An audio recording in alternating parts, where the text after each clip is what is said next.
नमस्कार, स्वागत है आप सभी का स्वदेश न्यूज में। आपके साथ मैं हूं अक्षय विदुआ।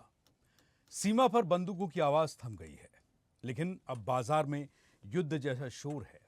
अमेरिका के राष्ट्रपति डोनाल्ड ट्रंप सीज फायर का क्रेडिट लेने के बाद बार बार बयानबाजी कर रहे हैं, लेकिन भारत ने उनके बयान को सिरे से खारिज कर दिया है। इतना ही नहीं, अब भारत अमेरिका पर भी टैरिफ बढ़ाने के लिए लगातार विचार कर रहा है और दूसरी ओर पाकिस्तान के साथ खड़े आए तुर्की पर भी भारत ने अब पलटवार कर दिया है। और पलटवार है अब व्यापार का, बाजार का बहिष्कार, पर्यटन का बायकॉट। तो क्या अब यह नया युद्ध है जो युद्ध के मैदान से बाहर बाजार में होगा? क्या अब बाजार बन गया है युद्ध का मैदान? कूटनीतिक रणनीति से भारत अपने दुश्मनों को क्या घेरने में सफल हो पाएगा? क्या तुर्की, अजरबैजान जैसे देशों को भारत की ये नीति समझ आ पाएगी? तो आज की डिबेट का यह बड़ा सवाल है, सीज फायर के बाद आप ट्रेड वॉर से प्रहार, क्या यही है न्यू इंडिया की नई नीति? क्या अब बारूद नहीं, बाजार देगा जवाब? तो आप इससे अंदाजा लगा सकते हैं कि दुनिया की बड़ी बड़ी कंपनियां भारत में कारोबार करने का सोच रही हैं। जो बची हैं वो भी भारत आना चाहती हैं।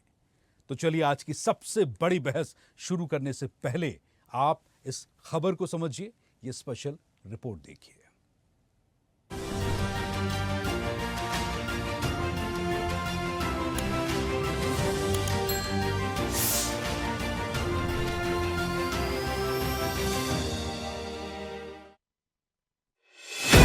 भारत और पाकिस्तान के बीच भले ही गोलीबारी थमी हो, लेकिन अब जंग का मैदान बदल गया है। सीज फायर के बाद अब सामने आई है ट्रेड वॉर की धमक, और इसकी चिंगारी भड़की है अमेरिका के राष्ट्रपति डोनाल्ड ट्रंप के बयान से। सीज फायर के बाद राष्ट्रपति ट्रंप ने इस मामले में श्रेय लेने की न सिर्फ कोशिश की, बल्कि वे बार बार वही दोहरा रहे हैं। सऊदी अरब के दौरे पर भी ट्रंप ने एक बार फिर वही पुराना राग अलापा। Just days ago, my administration successfully brokered a historic ceasefire to stop the escalating violence between India and Pakistan, and I used trade to a large extent to do it. I said, fellas, come on, let's make a deal. Let's do some trading. Let's not trade nuclear missiles. Let's trade the things that you make so beautifully. And they both have very powerful leaders, very strong leaders, good leaders, smart leaders. Trump के बयान के बीच PM Modi ने भी देश के नाम संबोधन में यह साफ कर दिया कि सीज फायर की गुहार पाकिस्तान के डीजीएमओ की तरफ से लगाई गई थी। भारत की आक्रामक कार्रवाई के बाद पाकिस्तान बचने के रास्ते खोजने लगा। पाकिस्तान दुनिया भर में तनाव कम करने के लिए गुहार लगा रहा था, और बुरी तरह पीटने के बाद इसी मजबूरी में 10 मई की दोपहर को पाकिस्तानी सेना ने हमारे डीजीएमओ को संपर्क किया। जब पाकिस्तान की तरफ से गुहार लगाई गई, पाकिस्तान की तरफ से जब ये कहा गया कि उसकी ओर से आगे कोई आतंकी गतिविधि और सैन्य दुस्साहस नहीं दिखाया जाएगा, तो भारत ने भी उस पर विचार किया। उधर अमेरिकी राष्ट्रपति के व्यापार के दावे को भारतीय विदेश मंत्रालय ने भी साफ साफ शब्दों में खारिज कर दिया है। Then we had a question regarding trade matters. From the time of Operation Sindoor commenced on 7th May till the understanding on cessation of firing and military action on 10th May, there were conversations between Indian and US leaders on the evolving military situation. The issue of trade did not come up in any of these discussions. इधर America के बयानों के बीच एक और बड़ा मोर्चा खुल गया है। तुर्की ने पाकिस्तान को न सिर्फ समर्थन दिया, बल्कि हथियार, गोला बारूद और ड्रोन की सप्लाई भी की। जबकि साल 2023 में जब तुर्की में भूकंप आया तो भारत ने दिल खोलकर वहां के नागरिकों की जान बचाने में मदद पहुंचाई। लेकिन तुर्की ने दोस्ती का बदला पीठ में छुरा घोंप कर दिया। अब भारत के लोग भी उसे सबक सिखाने पर आमादा हैं। कई पर्यटकों ने तुर्की के टिकट कैंसिल करा लिए हैं। कि हमने टूरिज्म में इनकी बहुत हेल्प करी है, दोनों कंट्रीज की, अजरबैजान की भी और टर्की की भी। एंड स्पेशली कोविड के बाद तो हमने बहुत ज़्यादा इनको सपोर्ट किया। आज हम अजरबैजान में भी के 3rd के 4th लार्जेस्ट मार्केट हैं, बहुत कम फ़र्क से। और इवन इन टर्की हमारे लास्ट ईयर 2024 में 3,30,000 आदमी गया है। एंड इकोनॉमी में हमारा करीबन इंटायर ट्रेड का 4,000 करोड़ का इन्वेस्टमेंट है हमारी टर्की के साथ, बिकॉज हमारी इन्वेस्टमेंट बहुत ज़्यादा है। ट्रेड वैल्यू हमारी 90,000 करोड़ की है। तो आई थिंक ये सब देखते हुए जो लोगों के सेंटिमेंट हर्ट हुए हैं, उनको ये लगा कि हमको टर्की और अजरबैजान नहीं जाना चाहिए बिल्कुल भी, बिकॉज दैट्स वाई सारी बुकिंग्स कैंसिल होनी शुरू हो रही हैं। 50% बुकिंग्स कैंसिल हो गई हैं। बड़े बड़े जो हमारे टूर ऑपरेटर्स हैं, उन्होंने सेल करना बंद कर दिया है। इतना ही नहीं, दगाबाज तुर्की को सबक सिखाने भारतीय व्यापारी भी एक्शन मोड में आ गए हैं। व्यापारियों ने वहां से सेब और अन्य सामानों का आयात रोक दिया है। तो तकरीबन 1200-1400 करोड़ का व्यापार तुर्की से सेब का होता है हमारा, इंडिया का, फ्रूट्स का और सेब का। और 2-4 चीज़ें हैं उसमें, 2-3 फ्रूट और आते हैं तुर्की से। तो हम लोगों ने ये डिसाइड कराया कि जैसे कि इसने पाकिस्तान का सपोर्ट किया है, तो यानी कि तुर्की ने भी आतंकवाद का सपोर्ट किया है। तो इसलिए हमने उससे जितना भी अपना व्यापारिक संबंध है सब तोड़ने का फैसला लिया है, और तकरीबन तोड़ ही चुके हैं। हम ड्राई फ्रूट की कुछ आइटम टर्की से इंपोर्ट करते थे, जो खसखस है, हेजलनट है, टर्कल है, आलूचा बोलते हैं उसको, कुछ पिस्ता की कुछ क्वालिटीज आती है वहां से, जो आज के डेट में हम पूरा उसका बहिष्कार करते हैं। हम इंपोर्टर्स को भी रिक्वेस्ट करते हैं कोई उस तरीके कोई आइटम इंपोर्ट ना करें, और ऐसी कोई आइटम हम कंज्यूमर को भी रिक्वेस्ट करेंगे कि उस टाइप का कोई आइटम आज के बाद कंज्यूम ना करें। पूना के हिसाब से देखा जाए तो इसका महीने का 100 से 200 करोड़ का ट्रांजैक्शन होता होगा टर्की से, और महाराष्ट्र के हिसाब से तकरीबन 1000 से 2000 करोड़ का ट्रांजैक्शन होता होगा। यहाँ पे बहुत बड़े बड़े इंपोर्टर्स पूरे महाराष्ट्र भर में हैं, और भारत देश का हिसाब किया जाए तो 10 से 20 हजार करोड़ का कम से कम इसका इंपोर्ट टर्की से होता है। साल पहले या कुछ महीनों ही पहले जब वहाँ तकलीफ हुआ था, जब वहाँ भूकंप आया था, तो सबसे पहले मोदी जी और भारतवासियों ने वहाँ पर डॉक्टर भेजे, नर्स भेजे, पर फिर भी वो गद्दारी दिखा रहा है और दुश्मनी निभा रहा है। तो हम एज अ कस्टमर या जो भी लोग हैं, हम लोगों को ध्यान रखना चाहिए कि वहाँ प्रोडक्ट जो भी आते हैं वहाँ से टर्की से, उसका पूरी तरह से 100% बाइकआउट करना चाहिए। Boycott is the only one thing that we can stand. सीमा पर गोलियों की आवाज थमने के बाद अब देश में राष्ट्रवाद की आंधी शुरू हो गई है। सीज फायर के बाद अब असली टकराव ट्रेड वॉर बन गया है। भारत ने साफ कर दिया है, अब जवाब कूटनीति और बाजार से भी मिलेगा। भारत ऐसा ही जवाब पाक का समर्थन करने वाले अजरबैजान और अन्य देशों को भी देने जा रहा है। लेकिन इस एक्शन के बीच सवाल ये भी है कि ये देश भारत से भी सामान खरीदते हैं, भारत को भी उठाना पड़ेगा। विजय नंदन, स्वदेश न्यूज।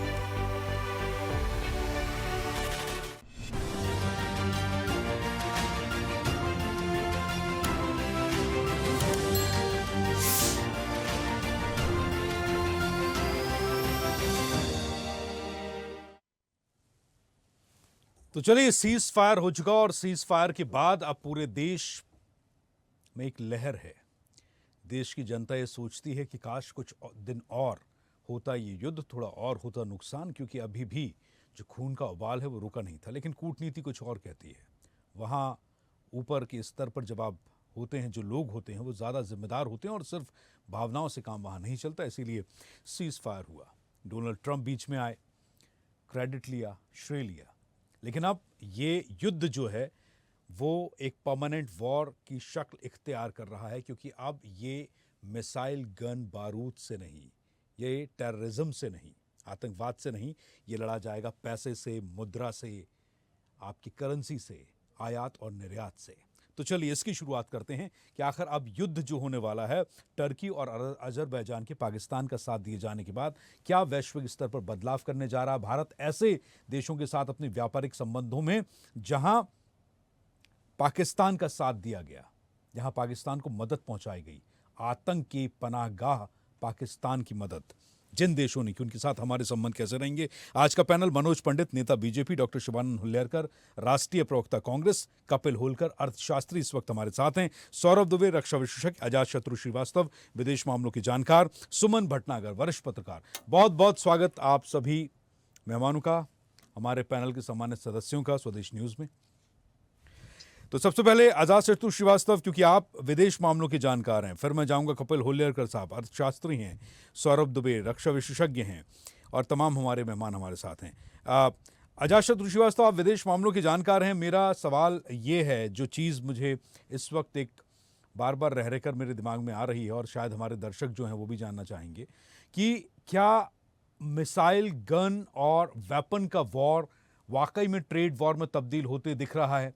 अभी तक अमेरिका, पाकिस्तान पर हमने जिस तरह के प्रतिबंध लगाए, हमने बॉर्डर सील किए, अब लेकिन यहाँ दिक्कत यह है कि टर्की और अजरबैजान के साथ में, अगर आप हमारा अपना टूरिज्म का ही डेटा आप देख लें, तो बहुत सारे टूरिस्ट हैं जो व्यापार देते हैं, जो करेंसी देते हैं, जो रोज़गार देते हैं टर्की को। लेकिन उसके उलट अगर आप देखें तो हम बहुत बड़ा निर्यात भी करते हैं, कम से कम 10 से 20 हज़ार करोड़ सालाना आयात निर्यात होता है, व्यापार होता है टर्की के साथ हमारा। तो क्या आपको लगता है कि इससे नुकसान सिर्फ टर्की को होगा या सिर्फ हमें होगा, और ये सज़ा काफ़ी है पाक का साथ देने वालों के लिए? सबसे पहले तो सभी लोगों को साधन और आपको बहुत बहुत धन्यवाद मुझे आमंत्रित करने के लिए जी।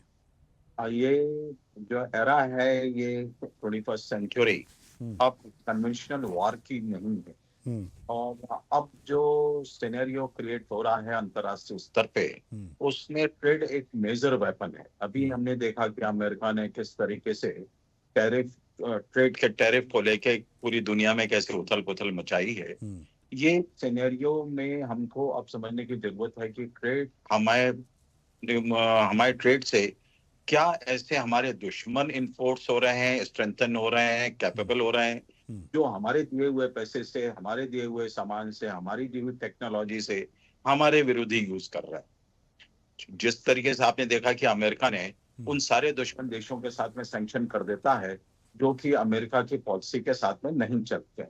उदाहरण के लिए रशिया है, ईरान है, वेनेजुएला है, नंबर ऑफ कंट्रीज समय समय पर रहती रही हैं जहां पर उसने ट्रेड के सैंक्शन लगाते रहे। और ट्रेड के सैंक्शन सिर्फ कंट्री पे ही नहीं लगाते, वो दुनिया की उन कंट्रीज पे भी लगाते हैं, उन कंपनीज पे भी लगाते हैं जो कंपनीज उनके दुश्मन देश के साथ में ट्रेड करती है। यदि आज कोई कंपनी ईरान या रशिया के साथ में ट्रेड कर रही हो, तो अमेरिका उस कंपनी पे भी, चाहे उस देश के साथ में उसका व्यापार चल रहा है, लेकिन उस कंपनीज पे भी वो सैंक्शन कर देता है क्योंकि वो उस दुश्मन देश के साथ में ट्रेड कर रहा।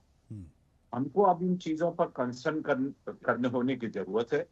हमारे टेक्नोलॉजी से, हमारे पैसे से उन देशों पर हमको आइडेंटिफाई करने की जरूरत है जो देश हमारे विरुद्ध में काम कर रहे हैं और हमारे दुश्मन देश का सहायता कर रहे हैं, जिसमें अभी सबसे पहले सामने आए तुर्की एंड अजरबैजान।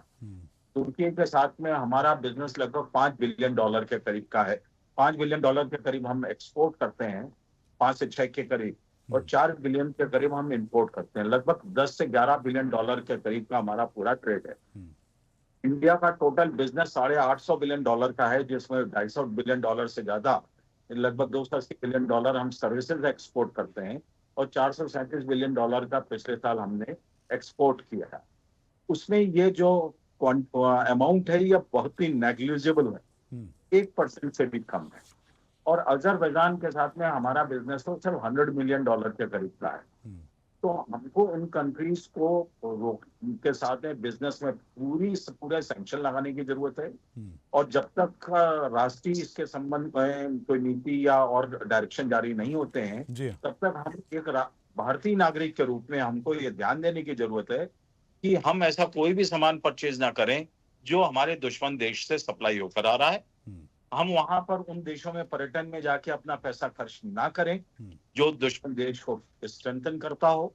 हमारे देश में पर्यटन के लिए बहुत जगह है, और जिन लोगों को विदेश में जाने का है तो अब दुनिया के बहुत सारे तो देश हैं। इसमें सर गवर्नमेंट का अपना नहीं, ठीक है आप जो कह रहे हैं मैं समझ गया, लेकिन मुझे ये बताइए कि अगर गवर्नमेंट क्यों इसको बैन नहीं कर सकती? वाई, मतलब हम अपने ऊपर क्यों लें?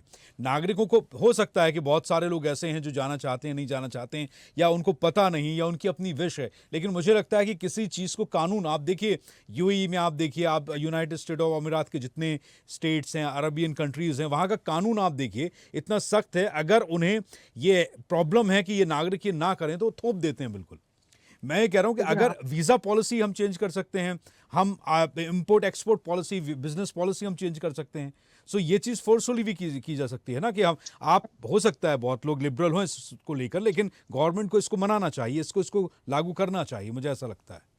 कोई है पॉलिसी इसमें? हम डेमोक्रेटिक कंट्री हैं और यहाँ पे बहुत सारी चीजें अंतर्राष्ट्रीय स्तर पर हमारी छवि के लिए, हमारी भूमिका के रूप में हम शासन द्वारा बहुत सारी रिस्ट्रिक्शन नहीं की जा सकती हैं, लेकिन नागरिक के रूप में हमको राष्ट्र की भावना को समझना चाहिए और जो हमारी शासन सरकार जो कर रही है उस भावना को समझना चाहिए। शासन बहुत सारी चीजें इशारों पे बात करता है और ब्लैक एंड व्हाइट में ना होके वो कुछ उसके गाइडलाइंस जारी होते हैं जिनको हमको अप्रिशिएट करना चाहिए, जिसको रिस्पेक्ट करना चाहिए, जिसको समझना चाहिए। जब वो हमारे प्रधानमंत्री कहते हैं कि हम सिर्फ आतंकवादी को ही नहीं, आतंकवाद के जो लोग पाल रहे हैं, पोस रहे हैं, उनके विरुद्ध में भी हम कार्रवाई करें, तो उस हमारे सामने बहुत स्पष्ट गाइडलाइंस हैं कि वो सारे देश जो हमारे भारत में आतंकवाद को सपोर्ट कर रहे हैं, आतंकवाद को प्रमोट कर रहे हैं, उन सभी देशों के विरुद्ध में। ठीक है सर, मैं लौटता हूं, मेरे साथ और भी हमारे पैनल के सदस्य मौजूद हैं और कपिल होलकर साहब भी अर्थशास्त्री हैं। कपिल होलकर, ये अभी जो अजातशत्रु सर बता रहे थे श्रीवास्तव जी की इतना व्यापार है और इतना सारा कुछ है, तो हमारे दर्शक ये ज़रूर जानना चाहेंगे कि अगर हम, क्योंकि अभी दुश्मन भी है और गद्दार भी है, 2023 में आप देखिए हमने क्या किया था, कितनी मदद की थी। इस तरह की जब स्थिति बनती है तो सोचना बहुत ज़रूरी होता है, एक बार भी नहीं सोचा गया। तो अगर, हालांकि ये सवाल मेरा एक और इससे छुपा हुआ है और मैं सौरभ दुबे सर से वो पूछूंगा कि सर इसके पीछे क्या मजबूरियां रही होंगी कि तुर्की बेवफा हो गया। ये कपिल होलकर सर, आपको सौरभ दुबे सर को बताना होगा इसके बाद। तो होलकर साहब, मैं ये जानना चाहता हूं कि इसे कैसे करेंगे हम, अगर ये इंपोर्ट एक्सपोर्ट बंद होगा, जैसा अजातशत्रु सर ने बताया कि बिलियन ट्रिलियन और डॉलर का ये इंपोर्ट एक्सपोर्ट हो रहा है अभी, इससे हमें भी लॉस होगा। टूरिज्म पॉलिसी क्या चेंज की जानी चाहिए? सर ने कहा कि हम एक डेमोक्रेटिक कंट्री हैं तो हम फोर्सफुली तो नहीं कर सकते हैं ये, लेकिन आप अमेरिका में देखिए 26/11 हुआ था, 26/11, उसके बाद में वहाँ एयरपोर्ट पर जिस तरह की पॉलिसीज चेंज की गई थी, ये मैंने अभी पिछले कुछ दिनों पहले भी कोट किया था। सिस्टम अगर सिर्फ खान पकड़ लेता था ना, खान, कुरैशी, अंसारी, तो आप एंट्री नहीं कर सकते थे और शाहरुख खान को वहाँ चेकिंग करानी पड़ गई थी अपने कपड़ों तक की। तो क्या ये चीज़ हम क्यों नहीं कर सकते हैं? हो सकता है आप कुछ ऐसा कीजिए ना कि टर्की जाने वाले जो लोग हैं इंडियंस, उनका आप वीज़ा रद्द कर दीजिए उनका, कि भाई नहीं जाएंगे, आप बैंड है हमारे यहाँ। आपने पाकिस्तान के साथ भी किया ना, बॉर्डर सील किए ना आपने। तो इस तरह की पॉलिसी क्या हो सकती है सर, और मार्केट पर इसका क्या असर पड़ेगा? देखिए, मेरा मानना है कि मार्केट, या मैं इकोनॉमी की बात करूंगा यहाँ पे, ज्यादा पॉलिसीज मैटर पे ना मेरी एक्सपर्टीज है, ना मेरा अधिकार क्षेत्र में भी नहीं उस बारे में बात करना। बट जहां तक हम अगर इकोनॉमी की समझें तो हमारे ओवरऑल एक्सपोर्ट का केवल 1.5% हम तुर्की को करते हैं। और एक बात जरूर है कि हम ट्रेड सरप्लस कंट्री हैं तुर्की के साथ में, क्योंकि हम एक्सपोर्ट ज्यादा करते हैं, इंपोर्ट कम करते हैं। और लंबी अवधि में अगर ये ऐसा ही चलता है तो इसका नुकसान हमारे एक्सपोर्टर्स जो हैं उनको होगा। बट मेरा मानना है कि बाजार हमारी जो चीजें हम एक्सपोर्ट करते हैं, वर्ल्ड मार्केट में बहुत जगह है उसके लिए। जैसे हमने यूके से फ्री ट्रेड डील करी है, यूरोप से बातें चल रही हैं, तो यहाँ पे एक नए मार्केट एक्सप्लोर किए जा सकते हैं। जो नुकसान होगा वो टेम्परेरी होगा, अर्थव्यवस्था पे उसका बहुत ज्यादा असर इसलिए पड़ेगा क्योंकि आपके एक्सपोर्ट का केवल 1.5% है। एक बहुत छोटा सा देश है तुर्की, जिसपे अजरबैजान तो और बहुत कम हमारा एक्सपोर्ट उस पे है। हाँ, कंपनियां जो काफी कुछ डिपेंडेंट है तुर्की पे, जो कुछ प्रोजेक्ट्स लिए हैं, हो सकता है कि वहां पे इम्पैक्ट उसका आए। बट मेरा मानना है कि राष्ट्रहित सर्वोपरि है। कोई भी अर्थव्यवस्था या किसी भी अर्थव्यवस्था में राष्ट्र सर्वोपरि होता है। अगर वहां के ड्रोन तुर्की के हमारे ऊपर चल रहे हैं तो हमें उसका कहीं ना कहीं यहाँ पे हमें उसका जवाब देते आना चाहिए। जहां तक टूरिज्म के सवाल है तो जनरली ये हमारे इंडियन टूरिस्ट में देखा गया है, इन्फ्लुएंसर्स और सोशल मीडिया के माध्यम से एक प्रचार फैलाया जाता है अजरबैजान और तुर्की को लेके। इंस्टा और फेसबुक और इस पे काफी प्रचार हुआ और लोग उस प्रचार को फॉलो करते हैं। बट अगर आप देखेंगे तो टूर ऑपरेटर्स ने इस बार 60% से ज्यादा बुकिंग कैंसिल कर दी। तो कहीं ना कहीं हमारे यहाँ की राष्ट्रभक्ति जो है हमारे हिंदुस्तानियों में, और इस बार तो बहुत अच्छा देखने मिला कि दलगत राजनीति से ऊपर उठ के सब लोगों ने इस में ये वक्त एकता दिखाई और ये एक तारीफ काबिल है। और मुझे लगता है कि आर्थिक हितों को कुछ हद तक हमें एक तरफ रख के यहाँ इस समय पे निर्णय लेना चाहिए। और सरकार जो समय समय पे निर्णय हुई थी कि पाकिस्तान के साथ ट्रेड कैंसिल करना, एक इसलिए कि पाकिस्तान एक दुश्मन देश की तरह आ गया है, वो टेररिस्ट डायरेक्ट भेज रहा है। तुर्की ने एक सपोर्ट किया, अब वो लेकिन सर दुश्मन का देश, दुश्मन का दुश्मन दुश्मन और दोस्त का दोस्त दोस्त और दुश्मन का दुश्मन दोस्त, ये तमाम कूटनीतिक चाणक्य तो बहुत पहले बता गए थे। ये चीजें बहुत अच्छी लगती हैं बातें करने के लिए, पर जब व्यापारिक हितों की बात होती है, जहां रणनीतिक हितों की बात होती है, जहां डिप्लोमेसी की बात आती है, तो कई बार आपको भी 2 कदम पीछे हटना पड़ता है 4 कदम आगे जाने के लिए। तो ये सारी चीजें मुझे लगता है कि विदेश मंत्री, हमारे कॉमर्स मिनिस्टर इस चीज को बहुत अच्छे से समझते हैं। और मैं आपको इस बात से आश्वस्त भी करना चाहूंगा आपके माध्यम से दर्शकों कि हमारे पास में अगर हम देखें ब्यूरोक्रेसी जो सीनियर लेवल पे जहाँ बैठी हुई है, वो बहुत सलझी हुई है और समझ है उन्हें कि किस तरह से डील को किया जाए। जहां तक ट्रम्प साहब का है तो ट्रम्प साहब के तो मैं कहूंगा वो प्रेसिडेंट नहीं है, वो chief business officer of America है। जिस तरह से वो डील कर रहे हैं, जिस तरह से वो बातें कर रहे हैं, नामकरण किया डोनाल्ड ट्रम्प का। जी 135% आपने उनको टैरिफ लगा दिया चीन को, फिर आप 30% पे आ गए। तो इज अ हार्डकोर नेगोशिएटर, और वो किस करवट कब वो बैठ जाएंगे उसका कोई भरोसा नहीं है उनका। तो उनको उनके खुद के देश में लोग सीरियसली लेना बंद कर दिया है उनको। अब जहां तक बड़ी बेशर्मी से वो हथियार भी बेचते हैं और ये भी कहते हैं कि मैंने सीज फायर भी करा दिया है, बहुत मेहनत लगी मुझे कराने में। ये सबके हित है, मैं आपको बिल्कुल बिल्कुल। देखिए हम जो है मानवता के नाते, और भारत की एक हमेशा से वर्षों से भारत की एक पॉलिसी रही है, हमने मानवता को सर्वश्रेष्ठ रखा हुआ है। बट दूसरे देश चाहे चाइना हो चाहे जी आप देखेंगे तो कोई भी जहां पे भी इन्होंने गए हैं वहां पे इनकी प्रायोरिटी यही रही है कि किस तरह से हथियारों की होड़ लगे, चाहे वो आपका मिडिल ईस्ट हो या अफ्रीकन देश हो या दूसरे देश हो। तो हर जगह कहीं ना कहीं ये अपने हथियारों, क्योंकि एक बहुत बड़ा बिजनेस है। अगर आपने आज की न्यूज देखी होगी तो चाइना की एक कंपनी जो पिछले जब वॉर शुरू हुई थी इंडिया और पाकिस्तान के बीच में, तो उसके शेयर के प्राइसेस काफी तेजी से बढ़ने लग गए थे। और जैसे वॉर खत्म हुई और तो उसके शेयर के प्राइसेस एकदम नीचे गिरने लग गए, तो लोगों को लगा था न जाने कितनी यूक्रेन रशिया जैसी वॉर चलेगी।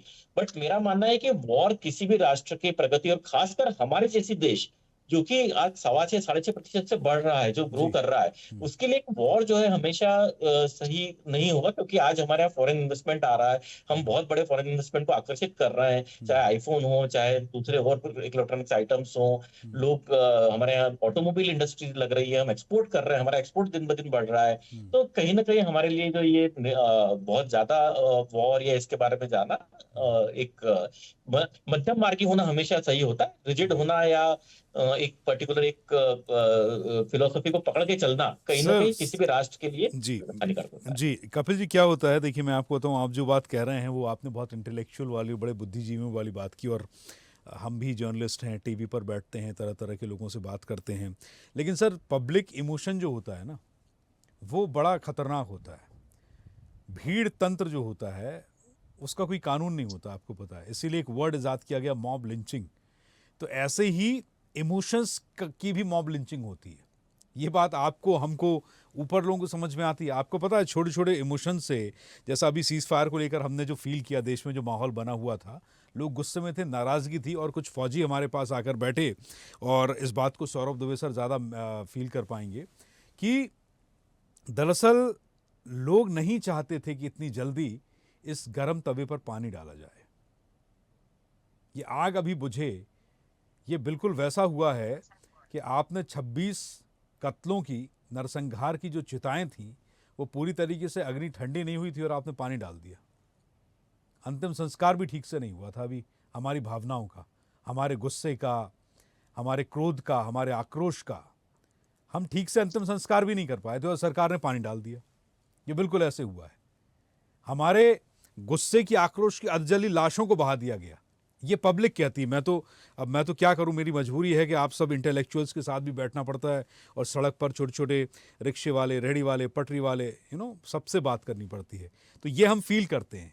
और कल हमारे साथ में जैसे कुछ सैनिक बैठे हुए थे, तो हमने जब उनसे बात की तो ये डिबेट में बड़ा एक बहस का मुद्दा बन गया था कि पहले गोली चलाने के लिए परमिशन लेनी पड़ती थी, अब सेना फ्री हैंड है। अरे भाई, फ्री हैंड है तो टाइम कितना दिया? 4 घंटे। उस 4 घंटे के फ्री हैंड में हम कर क्या लेंगे, है ना? इस तरह के इमोशंस भी बॉर्डर से कभी कभी हमारे पास आते हैं। ठीक है, सौरभ दवे हमारे साथ हैं। सौरभ, ये जो इस समय हम तमाम चर्चाएं कर रहे हैं, कपिल होलकर साहब अर्थशास्त्री हैं, अजातशत्रु साहब विदेश मामलों के जानकार हैं। प्रॉब्लम यह है कि अगर हम ट्रेड वॉर को रोकते हैं तो इसको रोकने के लिए के बाद हमें जो नुकसान होगा, पहले तो उसकी भी भरपाई करना एक बड़ा मुश्किल है। और ये बात आती है पेट पर, रोटी पर, व्यापार पर, क्योंकि लोगों का रोजगार इससे जुड़ा हुआ है। और जैसा अजातशत्रु सर ने कहा कि आप फोर्सफुली नहीं कर सकते because we are a democratic country, right? So आप इसे कैसे देख पाते हैं कि क्या ये जरिया हो सकता है मैदान के बाहर मिसाइल और बंदूक और बारूद के इतर एक युद्ध लड़ने का तरीका, और क्या ये प्रभावशाली होगा? देखिए, अंतरराष्ट्रीय राजनीति में कोई भी स्थिति परिस्थिति स्थायी नहीं होती है। अभी जो हमें नजर आ रहा है, संभवतः कुछ समय बाद तस्वीर ही बदल जाए। खास तौर से अमेरिका की तरफ से आजकल जो बयान आ रहे हैं, उनमें दिन प्रतिदिन बदलाव आता है। पहले भी ट्रंप साहब के जो बयान आए, उसमें उन्होंने कई बार यू टर्न लिया, बार बार कभी भारत को टैरिफ किंग भी बताया, हम देख चुके हैं, और उसके बाद में अपना रवैया बदल भी लिया। आप किसी भी मामले को उठाकर देख लीजिए, हम गंभीरता से लें तो कैसे लें। दूसरी एक महत्वपूर्ण बात कि आपने पाकिस्तान की जहां परिप्रेक्ष्य में चर्चा चल रही है, मैं सरल शब्दों में बहुत परिभाषित करूंगा कि हमारे रुपये के और पाकिस्तान के रुपये में तुलना करके देख लीजिए किसका रुपया ज्यादा मजबूत है। आर्थिक स्थिति भी जिसकी ज्यादा मजबूत होगी वही सरवाइव कर पाएगा। बड़ी सीधी और सरल बात है। और भारत की आर्थिक स्थिति पाकिस्तान से कहीं ज्यादा बेहतर है। हमारी जीडीपी उनसे आगे है, हमारा व्यापार उनसे आगे है। रही बात एक्सपोर्ट इंपोर्ट की, देखिए इस तरह की कोई बहुत WTO है और WTO के कारण कोई बहुत अधिक हम प्रतिबंध लगाने की स्थिति में नहीं है, लेकिन हम तय कर सकते हैं कि हमारे लोगों को कैसा माल कहां से खरीदना है, कहां मैन्युफैक्चरिंग करनी है। कुछ विशेषाधिकार हमारे पास हैं। हम अपनी नीतियों को प्रमोट कर सकते हैं, अपने उद्योगों को प्रमोट कर सकते हैं। हमें कौन सा उद्योग प्रमोट करना है और किसका इंपोर्ट बढ़ाना है, किसका इंपोर्ट घटाना है, और विदेशी मुद्रा कैसे बचेगी, ये तो हमारे हाथ में है, हमारी सरकार के हाथ में है और हमारे नीति नियंताओं के हाथ में है। अपनी पॉलिसी में बदलाव कर हम अपनी आर्थिक स्थिति को लगातार मजबूत कर सकते हैं। अब 2 तरह की बातें हैं। देखिए, बार बार ये कहा जाता है कि इस देश से सामान लेंगे, चीन से सामान लेंगे, या चीन का सामान आम लोगों को इस्तेमाल नहीं करना है। अब हमारे यहाँ देखिए, आम लोग होते हैं, उन्हें कुछ सस्ता सामान मिल जाता है अगर, तो वो उपयोग करने लग जाते हैं। तो केवल जिम्मेदारी आम लोगों की नहीं, मैं मानूंगा सरकार की भी जिम्मेदारी है। अगर वो ही सस्ता सामान मेड इन इंडिया उपलब्ध होगा तो कोई क्यों चीन का सामान खरीदेगा? क्यों खरीदेगा भाई? लेकिन व्यक्ति की जेब में उतना पैसा रहता है जितनी उसकी गुंजाइश होती है, तो वो मजबूरी में कई बार सामान खरीद लेता है। और ऐसा नहीं है कि सरकार नहीं खरीदती, सरकार को भी जब जरूरत पड़ती है, अगर उसे कोई चीज किसी अन्य देश से सस्ती मिल रही है, उसकी बजाय चीन से ज्यादा सस्ती मिल रही है तुलनात्मक रूप से, तो सरकार भी कई बार खरीद लेती है। लेकिन सौरभ आप यहाँ रिजिडनेस की अगर हम बात करें, अगर हम प्रतिबंधों की बात करें, तो ये चीज चीन पर लागू नहीं होती। आपको पता है कि चीन का अपना इंटरनेट है, यूसी ब्राउजर, वो गूगल भी यूज नहीं करते। उनकी अपनी इकलौती न्यूज एजेंसी है शिन्हुआ, वो बाहर की न्यूज भी नहीं आने देते। तो वो कितने पाबंद हैं आप ये देखिए। आप साउथ अफ्रीका को देखिए, आप वहां का कानून आप देखिए, लोग उस देश के बाहर नहीं जा सकते, लोग सीमाएं पार नहीं कर सकते, लोग दूसरा कहां, इतने प्रतिबंध हैं। मैं सिर्फ इतनी सी बात कर रहा हूं, मैं लौटूंगा आपके पास, मुझे जाना है। यहां पर डॉक्टर शिवानंद हुल्लेरकर राष्ट्रीय प्रवक्ता हैं कांग्रेस के। होलियरकर साहब, मैं ये जानना चाहता हूं कि सरकार के पास इस तरह की पॉलिसीज होनी चाहिए। जो मैं बात चाइना की कर रहा हूं, जो बात मैं साउथ कोरिया की बात में कर रहा हूं, कि आप अगर इस बात से तकलीफ में हैं, पब्लिक इमोशन को आप देखते हैं कि भाई ठीक है, हमारे टूर ऑपरेटर्स ने कह दिया कि हम टिकट बुक नहीं करेंगे टर्की की, राइट, आप मत जाइए। मैंने यही सवाल आजाद शत्रु सर से भी किया था कि वीज़ा पॉलिसी हम क्यों बैन नहीं कर सकते इस तरीके की, we are democratic country. Saurabh जो कह रहे थे, आप चीन में इंटरनेट आप देख लीजिए, उनका अपना है, न्यूज़ बाहर की वहाँ नहीं जा सकती, वहाँ की यहाँ नहीं आ सकती। मैन्युफैक्चरिंग में लहसुन, गार्लिक तक नकली आ रहा है सर, चावल नकली आ रहा है, हम क्यों ले रहे हैं, राइट? हम उस कंट्री की बात कर रहे हैं जो हमारे देश पर कब्जा करता है। ये अजरबैजान और टर्की तो बहुत बाद में है सर, चाइना तो कब से परेशान कर रहा है। वहाँ अरुणाचल में आप देख लीजिए, उसके बाद पाकिस्तान में ग्वादर पोर्ट पर उनका इन्वेस्टमेंट देख लीजिए, ये सब वो क्यों कर रहे हैं। और हमारा चाइना के साथ में जितना इंपोर्ट एक्सपोर्ट है वो भी आप देख लीजिए, क्या हम नहीं बुलाते हैं।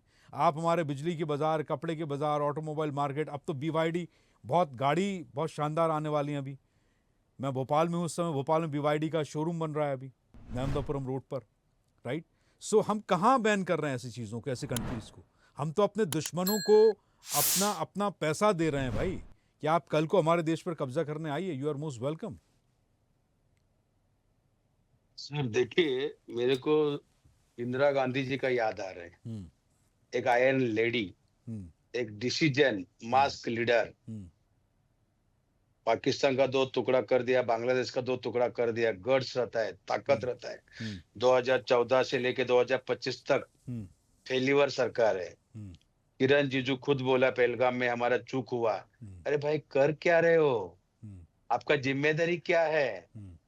और नरेंद्र मोदी जी को सीज फायर होने के बाद डोनाल्ड ट्रम्प की शिमला करार का क्या हुआ, फेलियर हो गया।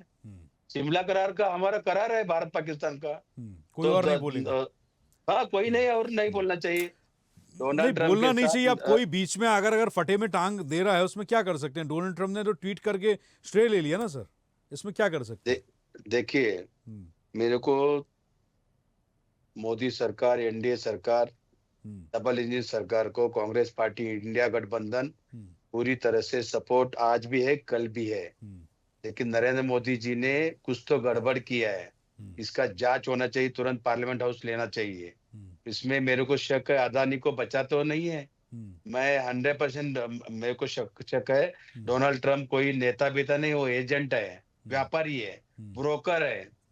ब्रोकर के साथ बैठ के जयशंकर फॉरेन मिनिस्टर, नरेंद्र मोदी जी और अदानी, ये तीनों मिलके, मेरे को लग रहा है अदानी को बचाने के लिए अभी जो भारत पाकिस्तान जो चल रहा था, इन्होंने रुकवाया।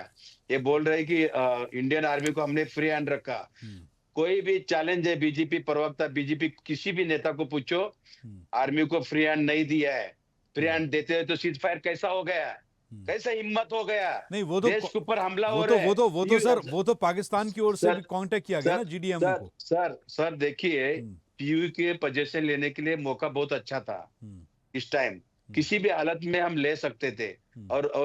और देखिए, अमेरिका दोगलापन था, भारत के पास भी नहीं और पाकिस्तान के साथ भी नहीं। चीन पूरी तरह से ताकत से पाकिस्तान के साथ खड़ा हुआ, तुर्की खड़ा हुआ। ये सब मोदी साहब फेल्योर है। मैं पहलगाम के अटैक के जो हुआ है, 27 माता भगिनी विधवा हुआ है, उसका जिम्मेदारी लेके अमित शाह जी ने रिजाइन देना चाहिए। ठीक है, 26/11 बहुत सारे सवाल आप लोगों ने बहुत सारे सवाल सर सुनिए सर, 26/11 का जो अटैक हुआ उस टाइम शिवराज पाल चाकोरकर मेरे मामा जी थे, होम मिनिस्टर, उन्होंने जिम्मेदारी लेके रिजाइन दिया। लाल बहादुर शास्त्री रेल एक्सीडेंट होने के बाद तुरंत जिम्मेदारी लेके रिजाइन दिया। अमित शाह जी तुरंत रिजाइन देना चाहिए।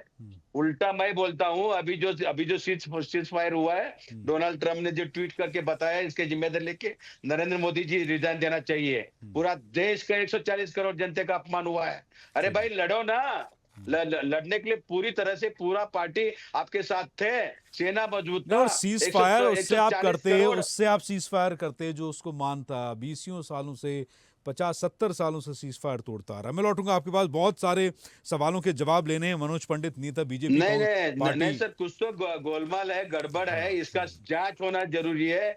अगर अदानी को अमेरिका बचा दिया ये समझ लीजिए भारत नरेंद्र मोदी जी गिरवी रखा है, ये ध्यान में रखी है, ये शोकांतिका है। और जो लोग मरे हुए उसको आत्मा नरेंद्र मोदी जी को और बीजेपी सरकार को छोड़ेंगे नहीं। जिस तरह से सौदा अगर किया है, अगर अदानी बच गया अमेरिका से, ये सौदा किया, ये ध्यान में रखी है। और पार्लियामेंट हाउस लेने के लिए क्यों डर रहे मोदी साहब? अरे लीजिए ना, जवाब ले लेते हैं। मनोज पंडित आगे भी सपोर्ट करने तैयार है। मनोज पंडित पीओके पे अटैक ले लो, ताबा कब्जा। ठीक है, पूरी तरह से हम कांग्रेस पार्टी इंडिया ठीक है, थोड़ा सा जवाब ले लें, फिर मुझे सुमन भटनागर जी के पास भी जाना है, वो वरिष्ठ पत्रकार हैं, ट्रेड वार और एक अच्छी समीक्षा करेंगे इस पूरे मामले पर। सर 1 मिनट मेरे को बात करने दीजिए। 140 करोड़ जनता अपना लौटूंगा हमारे ऊपर, सर, वो भूल जाएंगे अमेरिका, मनोज पंडित भूल जाएंगे कि आपके कितने पॉइंट्स हैं। जरा पहले थोड़ा जवाब लेते चलें। राइट, इतना डरने की क्या जरूरत है? अब आपने अब आपको आपके आधे सवाल के जवाब तो वो नहीं देंगे, पीछे के छूट गए, आगे के आएंगे। अब मनोज पंडित बोलेंगे, आप दोबारा, मैं आऊंगा ना, लौटूंगा आपके पास। जी अक्षय जी, ये जो कहते हैं बयान बहादुर जो होते हैं ना, वो वाली स्थिति जो है कांग्रेस की है। कांग्रेस के जब युद्ध की स्थिति थी तो पूरे देश सर्वदलीय बैठक बुलाई गई, सारी चीजें हुई, हर एक व्यक्ति से बात की गई, उन लोगों से, उन पार्टियों से बात की गई जिनके प्रचार के लिए नहीं अरे भाई, आप नरेंद्र मोदी नरेंद्र नीतीश कुमार के साथ बैठ के असम आंदोलन कर रहे थे, प्रचार कर रहे थे, जम्मू कश्मीर नहीं गए, सर्वदलीय बैठक को क्यों नहीं आया? कल भी नहीं आया। नहीं, मुझे तो लगता है कि आप इतने ज्ञानी पुरुष हैं और आप ऐसी बातें करेंगे तो ये क्या मैसेज, नहीं, आप क्या मैसेज देना चाहते हैं? लोग चैनल पे देख रहे हैं आपको, आपका नहीं, आपके नेता है जम्मू कश्मीर, किसको पूछ के आपने डिसीजन लिया? किसके पूछ के? डोनाल्ड ट्रंप के साथ सौदा क्या हुआ है? सर बोलने तो दीजिए शिवानंद हुल्लड़कर साहब, हम जवाब भी लेते चले ना, सवाल ही सवाल क्यों? सवाल बेकार है अगर उसका जवाब ना लिया जाए तो। प्लीज जी मनोज, अगर आप सवाल का जवाब नहीं लेंगे तो आप अभी देखिए, सौरभ दुबे सर, होलकर सर और आजाद सर जो बताया, सच बताया, क्योंकि उसका उन्होंने देश के विरोधी अभी एक समीक्षा मुझे सुमन भटनागर जी से भी करानी है इस पूरे मामले को लेकर। देश को पकड़ के चलिए, ठीक है, मैं रिक्वेस्ट करूंगा आपसे शिवानंद हुल्लड़कर साहब कि एक बार हम जवाब ले लें, क्योंकि बिना जवाब के फिर सवाल बेकार है आपका। खाली तीर जो निशाने पर ना लगा तो फिर मतलब क्या है? अक्षय जी, जब पाकिस्तान की पार्लियामेंट में अखिलेश यादव के बयान और कांग्रेस के बयान वहां के सांसद पार्लियामेंट में दिखा रहे थे कि ये उनके बयान हैं, मतलब कि हम देश में एकजुटता दिखाने की बजाय हम ये बता रहे थे वहां कि हमारे आपस में मतभेद क्या हैं, हम चीजें कहाँ लाए हैं। जो ऑपरेशन सिंदूर होने की बात थी, जहां पर पूरे देश ने एक साथ खड़े होकर सारी चीजों को किया, वहां पर कांग्रेस के बयान अलग, समाजवादी पार्टी के अलग। और आपके पंतप्रधान, देश के पंतप्रधान नरेंद्र मोदी जी क्या किया? सर बोलने तो दीजिए, चलिए। क्या नहीं किया बताइए मुझे, क्या किया है? सर्वदलीय बैठक क्यों नहीं आया? क्यों डरे नरेंद्र मोदी? आज जाके बिहार में प्रचार कर रहे थे। सर हम आगे बढ़ गए, सर हम आगे बढ़ गए, अभी हम वॉर पर बात कर रहे हैं। और सिंदूर ऑपरेशन भी सर अभी भी पूरी नहीं हुआ है। एक सेकंड, मनोज पंडित का ऑडियो ठीक कीजिए। सर एक सेकंड सर, ये हमारा डिबेट का इशू नहीं है, हम वॉर पर बात कर रहे हैं, आप पीछे जा रहे हैं। हम एक हफ्ते पीछे जाकर डिबेट नहीं कर सकते हुल्लड़कर जी, शिवानंद सर, हम एक हफ्ते पीछे डिबेट नहीं कर सकते हैं, हम ट्रेड वॉर पर बात कर रहे हैं। मनोज पंडित का ऑडियो ठीक कराया जाए। मनोज पंडित, आपके ऑडियो में कुछ इशू है, नेटवर्क आप अपना इंश्योर करें, तब तक मैं लौटता हूं। सुमन भटनागर सर मेरे साथ हैं, वरिष्ठ पत्रकार हैं। भटनागर जी, आप बहुत, क्योंकि वरिष्ठ हैं हमारे पूरे पैनल में और बहुत सारी चीज़ें आप अब तक समझ चुके होंगे। ट्रेड वॉर को लेकर सर हम बात करेंगे। बीजेपी कांग्रेस अपना अपना जो विजन है वो रखते रहेंगे, उस बात को लेकर सवाल भी उठाते रहेंगे, लेकिन हमें बात करनी है पॉजिटिविटी में कि अगर हम सर जवाब पूछने का अधिकार है। सर मैं आ रहा हूं आपके पास, वरिष्ठ पत्रकार हमारे साथ सुमन भटनागर। अधिकार तो सबका है, जो इस पैनल पे बैठे उनका अधिकार भी है, जो हमारी डिबेट सुन रहे हैं उनका भी अधिकार है, हर व्यक्ति का अधिकार है। ठीक है, एक मिनट। सुमन भटनागर जी सुन पा रहे हैं सर आप? हाँ जी, आप सुन पा रहा हूँ जी। मैं कह रहा हूं कि आप, अगर हम ये मैदान के बाहर निकल वॉर करते हैं, बाजार में जाकर हथियारों को छोड़कर जो ट्रेड वॉर हो रहा है, मुद्रा का वॉर है, आयात निर्यात का हमारा जो युद्ध है, क्या इसका नफा नुकसान दोनों देशों को होगा, और क्या इसके लिए कोई कठोर नीति बनाई जानी चाहिए, या जैसा अजात शत्रु सर ने कहा कि हम डेमोक्रेटिक कंट्री, हम खुले रहेंगे, या जैसा साउथ कोरिया में और चाइना में होता है वो अपने कानून और पाबंदियों को लेकर बहुत तटस्थ हैं। ये लिबर्टी जो हमारे पास है, इंडिया के पास है, इंडियंस के पास है, क्या इसका लॉस होता है सर हमें? देखो, देश पहले है, नुकसान और फायदा ये हमें इसको सेकेंडरी करना चाहिए।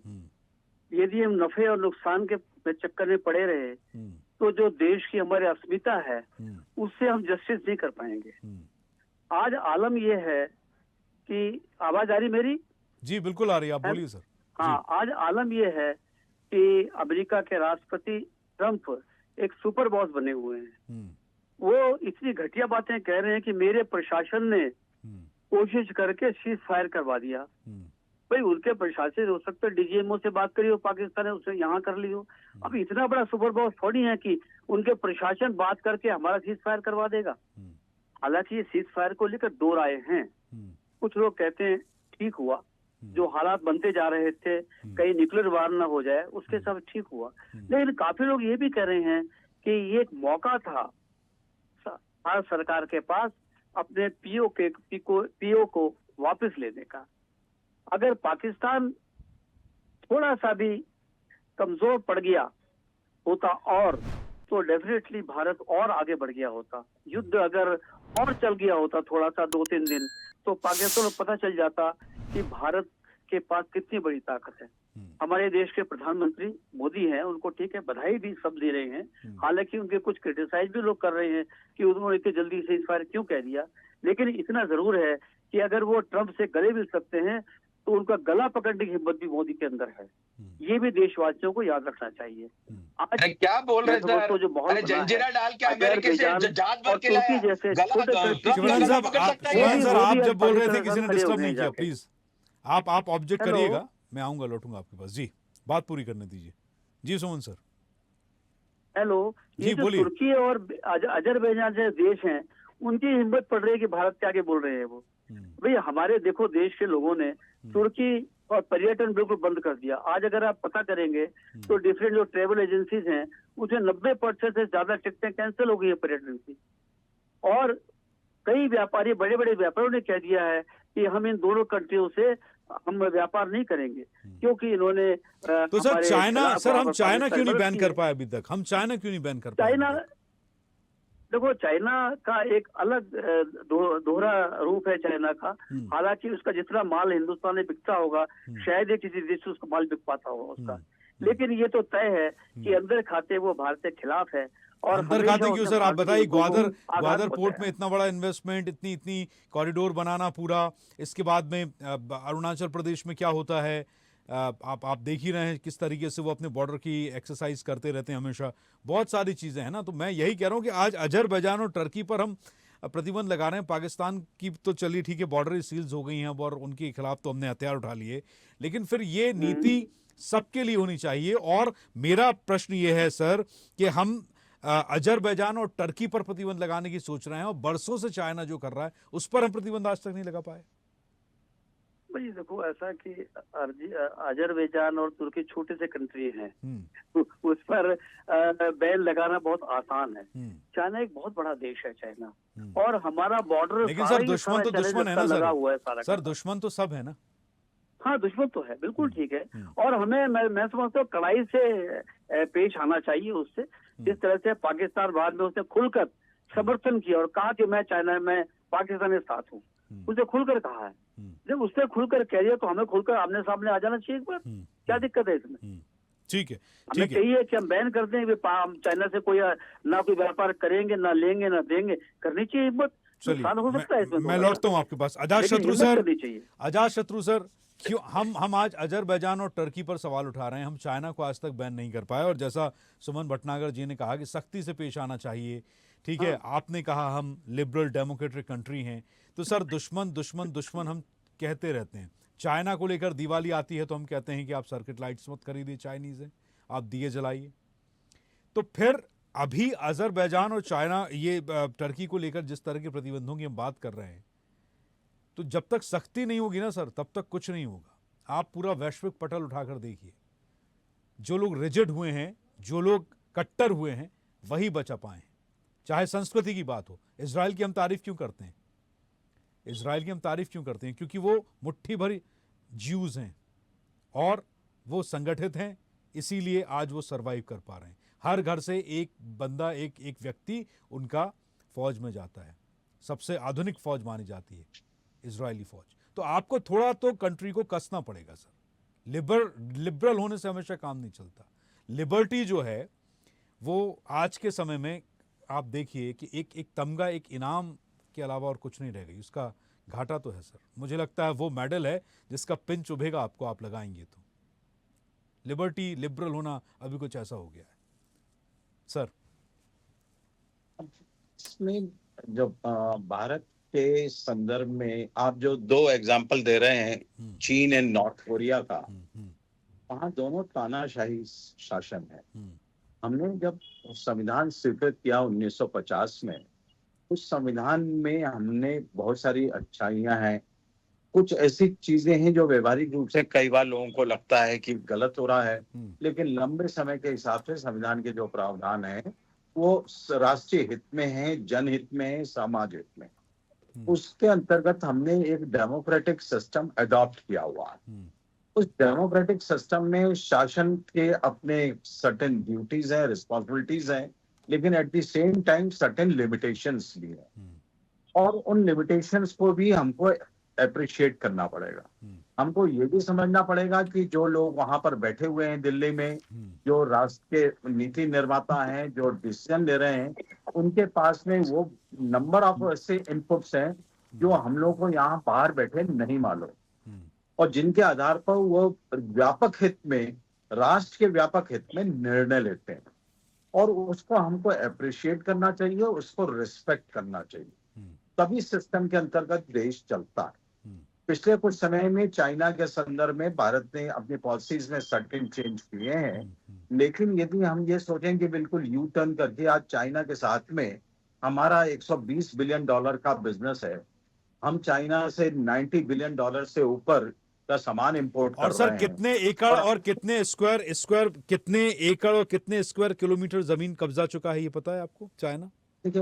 देखिए ये मैं राजनीतिक प्रश्नों में नहीं जाना चाह रहा हूँ, ये इसके बारे में अन्य लोग हैं जो जानकार हैं, ज्ञानी लोग हैं। नहीं, मैं तो आपको एक तराजू की तरह सर अभी देख रहा हूँ ना, आप पब्लिक को पूरा बैलेंस करके देंगे ना सारा कुछ। मैं भी तो राष्ट्रीय नीति की बात कर रहा हूँ। राष्ट्र हित में इस समय, जिस समय ये चुनौती का समय होता है, तो चुनौती के समय में जो निर्णय लिए जाते हैं उसको हमको रिस्पेक्ट करना चाहिए और उसको हमें मानना चाहिए, और उसके साथ में उन निर्णयों के साथ में चलना चाहिए। ऐसे ही सिस्टम चलता है। डेमोक्रेटिक कंट्री में जो मेजॉरिटी गवर्नमेंट होती है उसका शासन होता है, और उसके निर्णय जो हैं वो राष्ट्र के निर्णय होते हैं, जिसको हमको मानना पड़ेगा, मानना चाहिए। यदि हम नहीं मानते तो एनार्की आती है। तो इसलिए हम जो उनके पॉलिसी अभी चल रही है वो बेस्ट इंटरेस्ट में होगी, पब्लिक के इंटरेस्ट में होगी, नेशन के इंटरेस्ट में होगी, इसलिए वो इस तरीके की नीति कर रहे हैं। बाकी जो डिबेट एंड डिस्कशन है वो पार्लियामेंट में होते हैं, शासन की नीतियों पे वो अपने प्रश्न पूछते हैं और शासन उसका जवाब देते हैं। राइट, मैं समझ गया आप अपनी भी लिमिटेशंस की बात कर रहे हैं, लेकिन सर मुझे ऐसा लगता है कि चीजें जब हम डिबेट में बैठते हैं तो हमारे पास एक राइट होता है, हम एक एक्सपर्ट के तौर पर बैठ रहे हैं ना। तो आपको पता है कि जब संविधान बनाया गया होगा उस समय भी सुझाव लिए गए थे। हम किसी के खिलाफ और किसी के अगेंस्ट जाने की बात नहीं करते, लेकिन now we are free, we are fourth pillar of the constitution of India. हम लोग आप एक प्लेटफॉर्म पर हैं, तो वी कैन शेयर हमारे थॉट्स जो हैं, जो आइडियाज़ हैं, जो आइडियोलॉजी जो है वो बहुत व्यक्तिगत है। तो जैसे हमारे यहाँ मध्य प्रदेश में अभी विजय शाह का बयान चल रहा है, पार्टी सब कह रहे हैं कि भाई उनका बयान था, इसमें हम क्या कर सकते हैं? अच्छा जी थोड़ा सा इंटरप्ट करना चाहूंगा। जी इजाजत हो तो? हाँ बोलिए ना।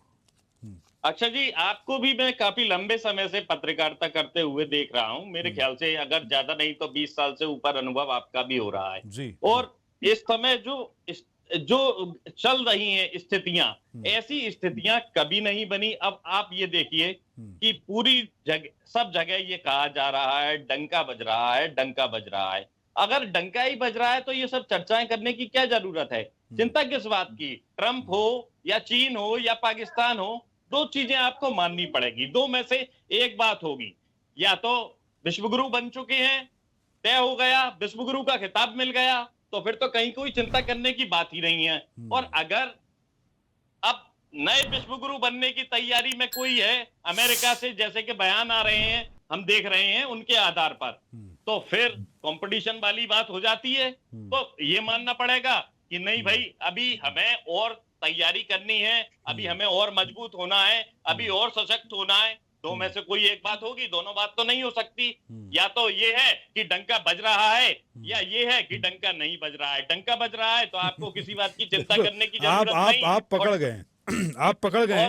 और मैं बिल्कुल आप जो कह रहे हैं सौरभ, मैं ये भी बता दूं कि अगर डंका बज रहा है तो भाई अमेरिका को जवाब दीजिए कि सुनो भाई, ऐसा है कि आप ओसामा बिन लादेन को घर में घुस के मारेंगे, और अगर वही काम हम करेंगे तो आप कहेंगे मैं सीज फायर करता हूं। अच्छा जी, मैं एक कदम और आगे बढ़ूंगा। मैं यहाँ आलोचना नहीं करूंगा जवाब देने की, वो इसलिए क्योंकि हो सकता है कि कोई विदेश नीति का अंग हो, ये विदेश नीति हो, कूटनीति हो, कि देश में कोई और जवाब दे दे। जरूरी नहीं कि प्रधानमंत्री ये जवाब दे। नहीं सर, ऐसा मैं देखिए, मैं विदेश मंत्रालय और विदेश सचिव क्या ईमेल्स पर बात करते हैं, डीजीएमओ क्या, मुझे उससे बहुत मतलब नहीं होता। मैं तो ये कहता हूं कि देश जानना चाहता है, देश को बताइए ना। मैं बिल्कुल आपकी बात से सहमत हूं। मैं बावजूद इसके अगर सरकार ऐसी कोई बात कहती है, अप्रत्यक्ष माध्यम से कहती है, तो हमारे देश की सरकार है और हमारे देश की सरकार पर हमें भरोसा करना चाहिए। हो सकता है कि ये विदेश नीति के मामले की कोई बात हो। कल हमारे साथ वरिष्ठ पत्रकार शारदा दीक्षित बैठी थी। अब मैं आपके पास आ रहा हूं मनोज पंडित।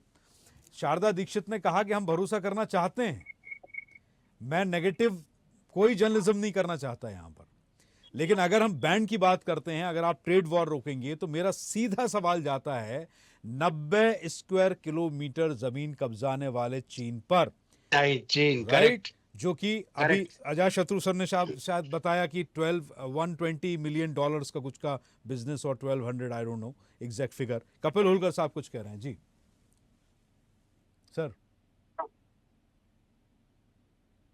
जी, जब हम ट्रेड की बात कर रहे हैं, जब हम व्यापार की बात कर रहे हैं, तो हमें ना थोड़ा सा पीछे जाना पड़ेगा सर। हमको देखना पड़ेगा क्या हमारे पास कैपेसिटी बिल्ड कर पाए। 1980 में चाइना और हिंदुस्तान एक दिशा में चलना चालू थे, एक जगह से चलना चालू हुए थे। हमने क्या करा, हमारी सरकारों ने, हम सीधे सीधे एग्री इकोनॉमी से सर्विस इकोनॉमी शिफ्ट हो गए, और चाइना ने क्या किया, एग्री इकोनॉमी से मैन्युफैक्चरिंग इकोनॉमी में शिफ्ट हुए। आज वो दुनिया की फैक्ट्री है। स्पेशलिटी केमिकल की बात करूं, आप अगर चाइना से ट्रेड वॉर करना चाहते हैं तो आपको पहले उतना मजबूत होना पड़ेगा। देखिए, मुझे अगर किसी से लड़ना है तो मुझे अपना डिफेंस सिस्टम तैयार करना पड़ेगा। आज आप क्यों गर्व से कह रहे हैं S-400 हमने सबने तालियां बजाई, क्यों एक भी ड्रोन हमारे यहाँ गिरा नहीं है, गिरा तो फटा नहीं, क्योंकि हमारा डिफेंस सिस्टम इतना मजबूत था। आज एक वॉर, ट्रेड वॉर कोई मजाक नहीं है सर। ट्रेड वॉर आप चाइना से करना चाहते हैं, आपके यहाँ बेसिक चीजों की कमी हो जाएगी। स्पेशलिटी केमिकल जो कि हर दवाई बनाने के लिए जरूरत पड़ती है, 80% से ज्यादा उसकी सप्लाई चाइना करता है पूरे वर्ल्ड को। आपके पास दवाइयां बनाने के लिए नहीं होगा केमिकल जो आप एक्सपोर्ट करते हैं यहाँ से। बहुत सारी ऐसी चीजें हैं जो इलेक्ट्रॉनिक कंपोनेंट्स हैं, वो चाइना से आते हैं। अब जाके हम, अभी तक 3 साल पहले तक हम फोन इंपोर्ट करते हैं चाइना से, अब जाके हमने फोन जो है, आपने वो ब्रांड सुने होंगे, बहुत सारे ब्रांड के नाम आए थे बीच में, जो चाइना यहाँ बना के बेच रहा था पिछले 4-5 साल पहले। अब जाके जो है हमने आईफोन हमारे यहाँ एक्सपोर्ट हो रहे हैं, साथ ही साथ दूसरे इलेक्ट्रॉनिक आइटम बनाए। तो पहले कैपेसिटी बिल्ड करना जरूरी। जब आप कैपेसिटी बिल्ड करेंगे तब आप किसी देश से लड़ पाएंगे। पाकिस्तान से लड़ना आसान है, तुर्की से लड़ना आसान है, चाइना से अमेरिका भी लड़ नहीं पा रहा है। आप देखिए 135% टैरिफ लगाने का ट्रम्प साहब 30% पे आ गए, जाके ट्रेड डील की बात कर रहे हैं। तो ट्रेड वॉर, भावनाएं जनता की, मेरी भी भावनाएं हैं, मैं भी भारत का नागरिक हूं। जिस दिन 26 लोगों से धर्म पूछ के गोलियां मारी गई, उस दिन मेरे अंदर भी आग जली थी। पर क्या आप हिंदुस्तान के एयरपोर्ट पे खान नाम पूछ के, सरनेम पूछ के रोक सकते हैं किसी को? मुझे बताइए, क्या संभव है ये? नहीं, ये नहीं। ये हम एक डेमोक्रेटिक कंट्री में है। इस डेमोक्रेटिक कंट्री में आपको बहुत सारी चीजें ध्यान रखना पड़ता है, बहुत सारी मर्यादाओं का ध्यान रखना पड़ता है। ना हम पाकिस्तान बन सकते हैं, ना हम अमेरिका बन सकते हैं, ना हम चाइना बन सकते हैं। रशिया डेमोक्रेटिक है ना, अमेरिका भी डेमोक्रेटिक है। सर पर देखिए, रशिया में टर्बन बैन हो सकती है, रशिया में टर्बन बैन हो सकती है, अमेरिका में खान, अंसारी, कुरैशी ये बैन हो सकते हैं। ये भी तो डेमोक्रेटिक कंट्री है ना। सर बिल्कुल, पर हमारे यहाँ की परिस्थिति अलग है। हम सबको साथ लेके चलने वाला देश है, और मैं तो कहता हूं, मैं बहुत खुश हूं इस बात की हमारे देश में ये नहीं होता है, क्योंकि किसी सरनेम के बेस पे, किसी एक धर्म के बेस पे, किसी के बेस पे, यही तो हमारे हिंदुस्तान की स्ट्रेंथ है सर, यही तो सनातन है। सर बिल्कुल आप सही कह रहे हैं, मैं इस चीज को, लेकिन आप इस चीज को भी समझिए कि जितने आतंकवादी हमले, सुसाइड बॉम्बर्स और फिदाइन और ये और वो इंटरनेशनल टेररिस्ट पॉलिटिक्स जो हम झेल रहे हैं पिछले 70 सालों से, पहले अंग्रेजों ने जवाब देना चालू करें। तो लिबर्टी का आप देखिए, आज से पहले एक बात बताइए, 2001 में टेररिस्ट अटैक हुए, 2005, आज से पहले टेररिस्ट अटैक नहीं हुए क्या? टेररिस्ट अटैक हुए, मैं वही कह रहा हूँ, कम से कम लिबर्टी का ये लॉस है, हमारी फौज। आप लिबर्टी का लॉस मानते हैं? नहीं, लिबर्टी का लॉस है कि नहीं? बिल्कुल सर, हम कमजोर थे, हम जवाब नहीं देते थे। उसका कारण था, क्योंकि एक बात बताइए सर, बफोर्स तोप की खरीदारी के बाद में कोई तोप नहीं खरीदी गई थी हिंदुस्तान में। हमारा रक्षा बजट कितना था, हमारी रक्षा परचेज कितनी थी, हमने कितनी रक्षा, हमारे पास में एम्युनिशंस नहीं था फौज के पास में हमारे। तो पहले तो आपको मजबूत होना पड़ेगा ना सर, मेरे पास में मजबूत होना चाहिए, मैं घर में मजबूत हूं जब तो मैं लड़ सकूं बाहर जाके। और आज भी जब ये हमने जो बहस रखी है, ये टैरिफ वॉर और अर्थव्यवस्था को लेकर रखी है, तो जब तक आपके, आज हम क्यों 130 करोड़ का देश है, हम आज कंजम्पशन इकोनॉमी, इसलिए एक बात ध्यान रखिए, जब अटल बिहारी वाजपेयी ने परमाणु परीक्षण किए थे तो हम पे सैंक्शन लगा दिए गए। मैं मनोज पंडित को 1 मिनट दे दूं जरा, वो अपना पक्ष रख लें, मुझे डिबेट भी खत्म करनी है, और हम सब इस बात की गुजारिश भी करेंगे पब्लिक से, आप लोग सब अपने नेटवर्क में, कि ये ट्रेड वॉर जो है उसे हमें सफल भी बनाना है। सर अक्षय जी, जी इस सारी बहस का लब्बो लुभाव ये है कि जब हम अपनी सरकार पर भरोसा रखते हैं और हम अपने सिस्टम पर भरोसा रखते हैं, देखिए सारा सिस्टम भरोसे पे चलता है। आज अगर हमारे मन में ये आएगा कि हम जो सरकार हम पे राज कर रही है, हमें उस पर भरोसा नहीं है, तो चीजें खराब हो जाएंगी। हर एक चीज की परिस्थितियां होती हैं। जब कांग्रेस की सरकार थी, चाइना के साथ क्या व्यवहार था कांग्रेस का, आप ये देखिए। तो बहुत सारी चीजें, हम लोग उस डिबेट में नहीं जाना चाहते कि कांग्रेस क्या कर रही थी, भारतीय जनता पार्टी क्या कर रही है। भारतीय जनता पार्टी ने जो देश की जनता का विश्वास बनाया है या जो चीजें की हैं, हर व्यक्ति में, जो 27 लोगों के साथ वहां वारदात हुई, उसमें हर हिंदुस्तानी का खून खौल रहा था, चाहे वो किसी भी पार्टी, किसी भी धर्म, किसी भी चीज का जो ताल्लुक रखता हो व्यक्ति। और रही बात दूसरी कि कहते हैं 22 मिनट देश के प्रधानमंत्री ने आके एक एक चीज पर जवाब दिया। अब कोई भी व्यक्ति या कोई भी देश अपने मुंह मिट्ठू मियां बनने वाली बात करे, कांग्रेस, आप ये देखिए, अमेरिका कहती है कि हमने वॉर रखवा दी, ठीक है भाई, किसी का मुंह नहीं पकड़ सकते आप, कोई कुछ कहता है कहने दीजिए, पर लेकिन हम और आप डेमोक्रेटिक कंट्री हैं, और हम और आप हर चीज को, हर पहलू को, जो सीट पे बैठा होता है, जो सिस्टम चला रहा होता है, इस डिबेट को आप लीड कर रहे हैं। आपको ये तय करना है कि किस व्यक्ति की बात कहा, मुझे जनता, हमारा उद्देश्य क्या है, कि हम ये डिबेट क्यों चैनल पे बैठ के कर रहे हैं, कि हम अपने देश को ये बताना चाहते हैं, आप जो लोग, जो दर्शक हैं, वो उनको ये चीजें साबित करना चाहते हैं कि स्थिति है क्या। हम सब लोग अपना अपना पक्ष रख रहे हैं, पर लेकिन लोग आपकी बात करने देंगे, मेरी बात करने देंगे, और वो सब चीजों को बीच में इंटरप्ट करेंगे। तो चीजें हैं, देश चलता है, देश नीति से और नियत से चलता है। हमारी नीति और नियत स्पष्ट है। हमारी नीति नियत ये है कि हम अपने देश को तरक्की के रास्ते पे कैसे, मैं आप लोगों से सबसे गुजारिश करूंगा सर, अब मेरे पास समय नहीं है, Shivanand sir please. Sir 1 minute ज्यादा हो जाएगा, आप जल्दी से कुछ बोल लीजिए। 10 सेकंड जी। ये नरेंद्र नहीं, ये सरेंडर है। राहुल गांधी जी पहले से बोलते आए थे, और आपने सही बोला, चैनल पे बैठ के जो सीनियर पत्रकार थे, वो बता रहे थे कि नरेंद्र मोदी के पास गट्स है कि वो डोनाल्ड ट्रंप को शर्ट पकड़ के खींच सकते हैं। क्या बात कर रहे हैं? उनको शपथ विधि को भी नहीं बुलाया, उनके मुंह के सामने नहीं, मैं बिल्कुल इस बात मैं शिवानंद सर ठीक है, let me finish, let me complete, अभी समय कम है, लेकिन मैं आपको ये बता दूं कि ये हमारी इच्छा होनी चाहिए भाई। आप अमेरिका को जवाब दीजिए कि आपने अंदर घुस के जब ओसामा बिन लादेन को मारा, तो अब हमें जो मन करेगा हम करेंगे, और आप चौधरी ना बने, ये कहने का साहस हमारे अंदर होना चाहिए था। और आप बिल्कुल, और आप सभी इस ट्रेड वॉर को समर्थन दें, और अपने सोशल मीडिया अकाउंट्स में, प्लेटफॉर्म पे जनता को आप समझाएं, एडुकेट करें आप कि हमें ट्रेड वॉर, और जैसा कि अभी कपिल सर ने कहा कि हम चाइना के आगे लड़ने के लिए मजबूत नहीं, लेकिन कम से कम अजरबैजान और तुर्की से तो हम लड़ ही सकते हैं। दुश्मन का दुश्मन दोस्त और दुश्मन का दोस्त दुश्मन, ये हमारी नीति बिल्कुल होनी चाहिए, आज से इसे शुरू होना चाहिए। बहुत बहुत शुक्रिया आप सभी का स्वदेश न्यूज को आपका कीमती समय देने के लिए। तो हमारी कोशिश थी आपको ये बताना कि ट्रेड वॉर है, अब बंदूक नहीं चलेगी, अब बारूद गोले नहीं चलेंगे, अब मिसाइल नहीं चलेगी, ये ट्रेड वॉर है। तुर्की जाना छोड़िए, अजरबैजान जाना छोड़िए, चाइनीज माल को कम खरीदिए। चाइना तो आपकी रगों में जहर भेज कर जहर भर रहा है, उसे भी बंद कीजिए, क्योंकि बहुत नुकसान अब तक हमारा हो चुका है और अब हमें जागने की जरूरत है। सिर्फ सरकारों को कोसने से कुछ नहीं होगा। अभी के लिए इतना ही। आप देखते रहिए स्वदेश, सबसे पहले देश। नमस्कार। और अपडेट्स के लिए लाइक, फॉलो, शेयर जरूर करें। साथ ही यूट्यूब पर बेल आइकन दबाना ना भूलें और विजिट करें हमारी वेबसाइट swedeshlive.com पर।